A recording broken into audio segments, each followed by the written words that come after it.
So hello everyone, my name is Alisher. So I'll be presenting our topic. So it's chapter 14, foreign finance, investment and aid. So we'll be talking about controversies and opportunities of this topic. So we used as a book, as a source, it's called Economic Development by Michael Toller.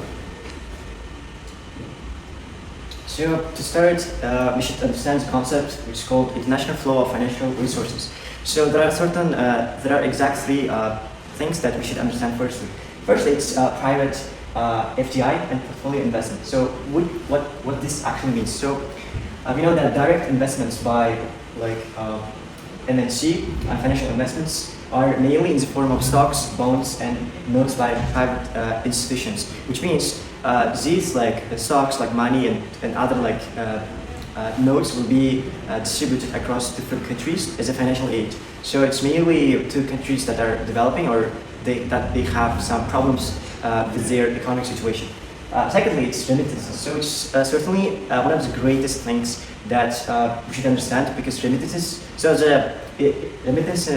means the money that migrants send to their own home, like the money. So it's one of the increasingly vital sources of economy in majority of countries, and in some it's the main source of the economy.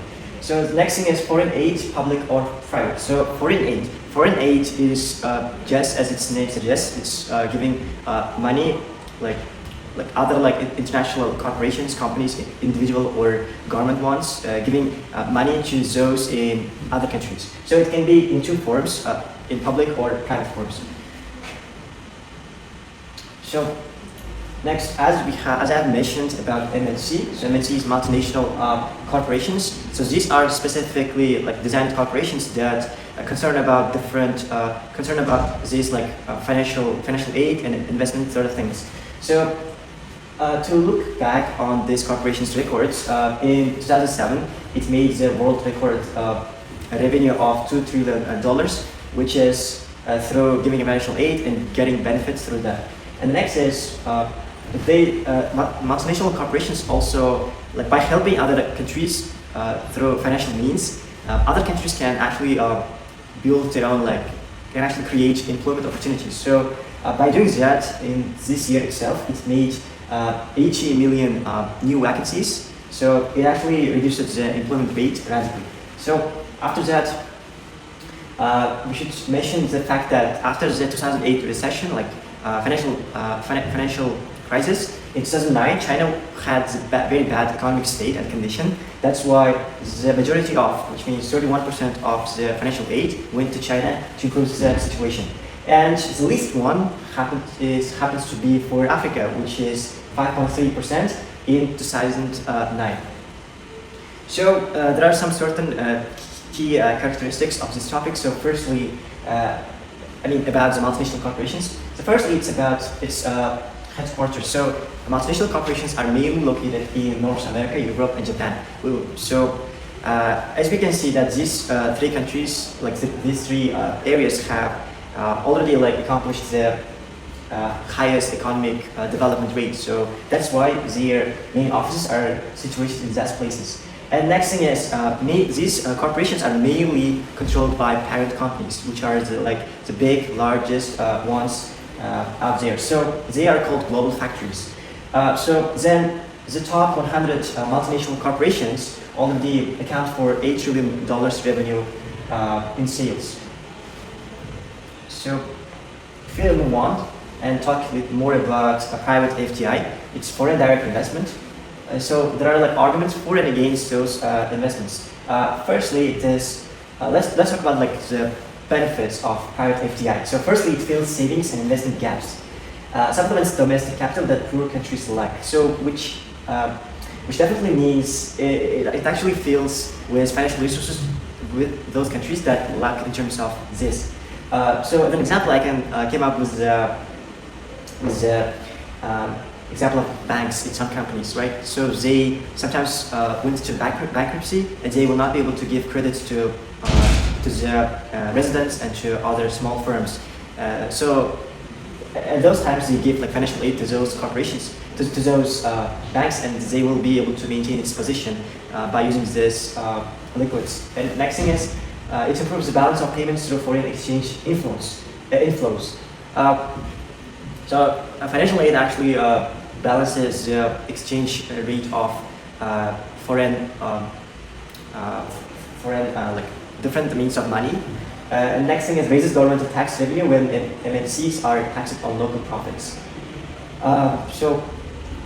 Next thing is so the majority of countries, like governments, make money through taxes. So if private financial direct investment is like interacts with those like developing countries, it actually helps to balance taxation levels and so on.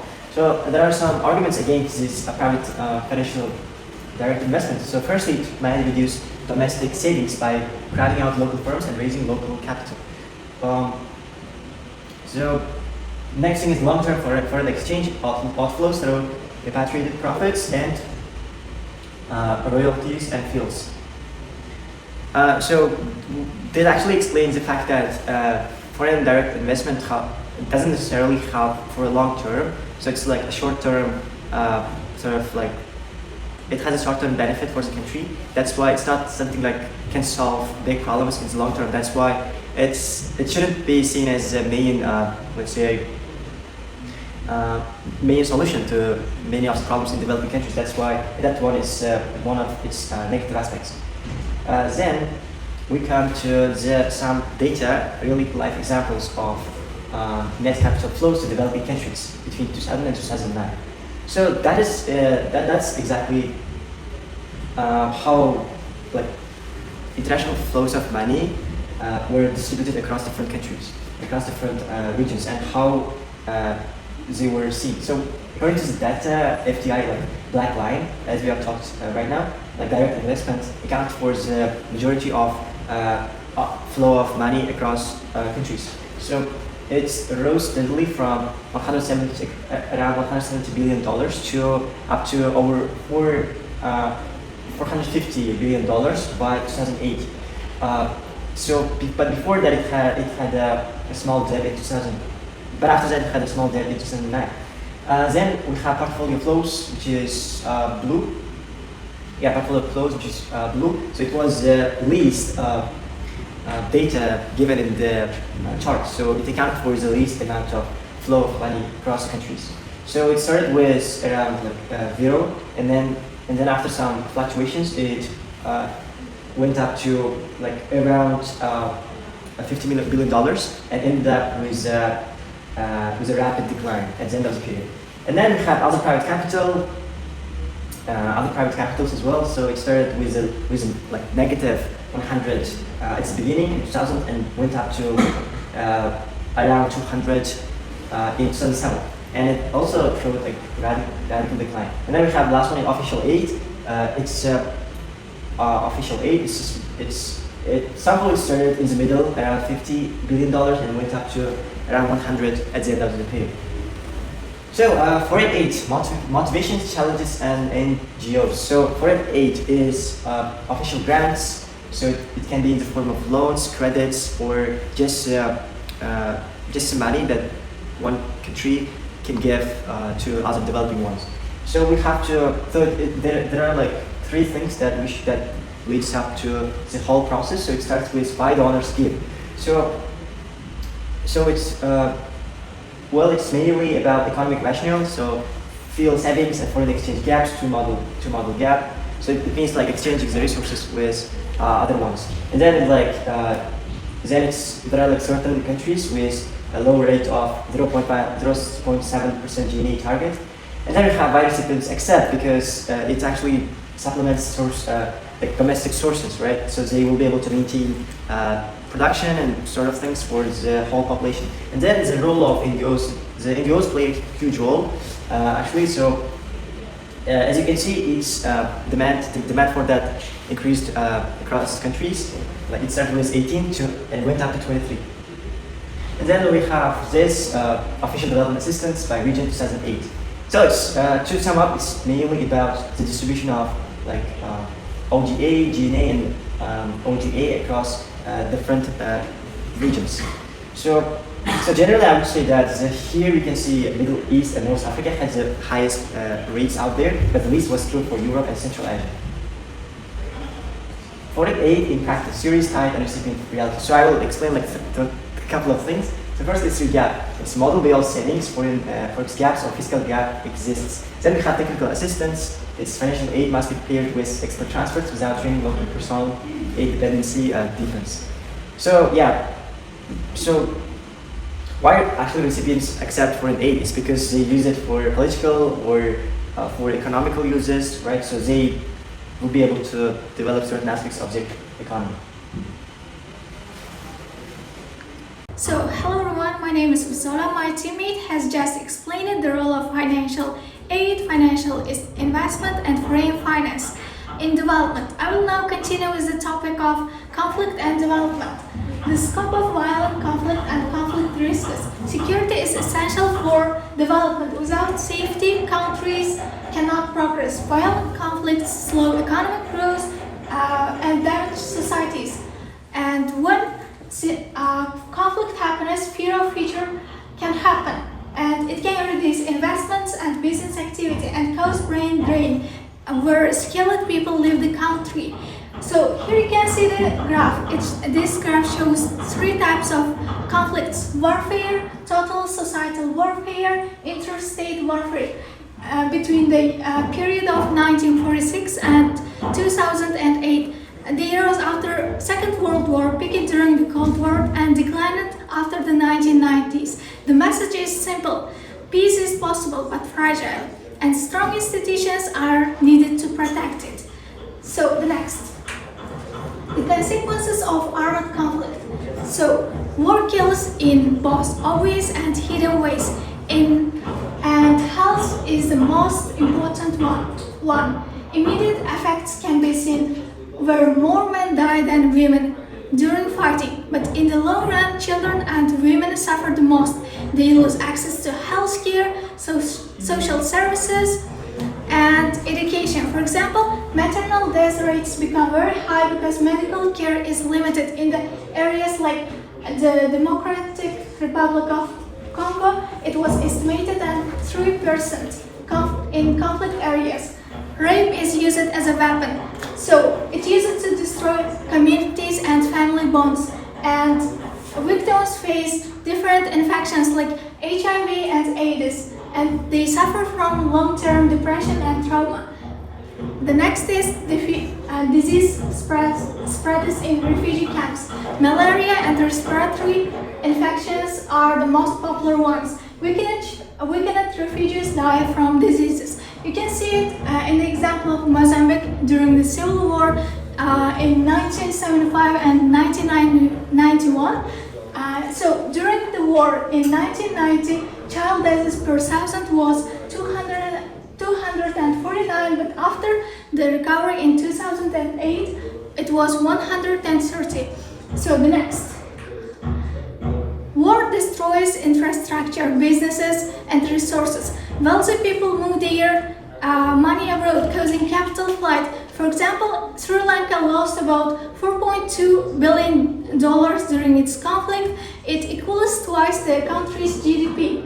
And civil wars often cause economic decline and unemployment. The next consequence is worsening hunger and poverty. Food production drops in 13 out of 18 conflict countries. For example, we can take the example of Sub-Saharan Africa, food losses from conflict. More than half of all aid received. And fighters use hunger as a weapon. Fighters cut off total food supplies, steal food aid, and kill farm animals. In Mozambique and Uganda, fighters killed all the cattle, and people flee. When people flee, their lands get taken, and when they come back, they will never recover it because another person will occupy it. So the next consequence is loss of education. During conflicts, education spending decreases and most children stop going to school because many children are forced to work or even become soldiers. Example can be seen in Uganda. abducted child soldiers lost about 1 year of schooling.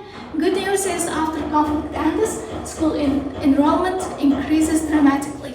So the next sequence is a torn social fabric, refugees and displacement. Wars also tear apart the social fabric. Millions become refugees or internally displaced people.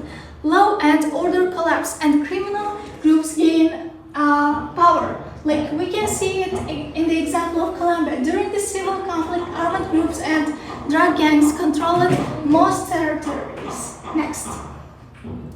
So we have learned about the consequences of conflict, but what does actually cause conflict? It can be seen in four main reasons. The first one is economic and political problems. Conflict is more common in countries with low income and slow growth and weak institutions. The next one is inequality between groups. We can call it horizontal inequality, where ethnic and regional groups fight. And the next one is scarcity of natural resources. Shortage of water, food, or land can increase tension and conflict. And the next one is competition for valuable resources. Many people fight for diamond, oil, and this kind of valuable resources. We can see it in the example of Sierra Leone, where people fight for diamond power. Next, the resolution and prevention of armed conflict. How can we prevent conflict? Strong institutions are key. Good laws and checks and balances, enforcement, reduce violence. Global actors like United Nations help with peacekeeping. The Kimberley process ensures in 50 countries diamonds certified as conflict-free. And the next is regional actors. African Development Bank works with 9 post-conflict countries. It follows two-stage approach, where stage 1 includes meeting basic needs and government commits to peace. The next is stage 2. Government improves economy and transparent finances. The next is national actors. So government must fight corruption and prevent citizens from diseases and this kind of things. Next. So African success story at risk. Botswana. So Botswana is an African success story. Botswana demonstrates how wise leadership and strong institutions can turn resource into prosperity. After independence in 1966, Botswana grew 8.4% per year. Strong institutions, rule of law, and smart use of diamond wells helped avoid corruption and conflict. Political stability. Botswana is a multi-party democracy with free elections and press. But also it was succeeded, but it also faced diseases like HIV and AIDS. But Botswana devoted its 6% of its budget to fight the epidemic and managed the response more effectively than many neighbors. Next. So, in conclusion, foreign finance, investment, and aid can help growth, but they only work with strong institutions and good leadership. Botswana shows that resource wealth, when managed wisely, can support democracy and prosperity. Weak institutions and inequality, however, turn aid and finance into instability. True development needs more than money. It requires justice, peace, education, and health. Thank you for your attention.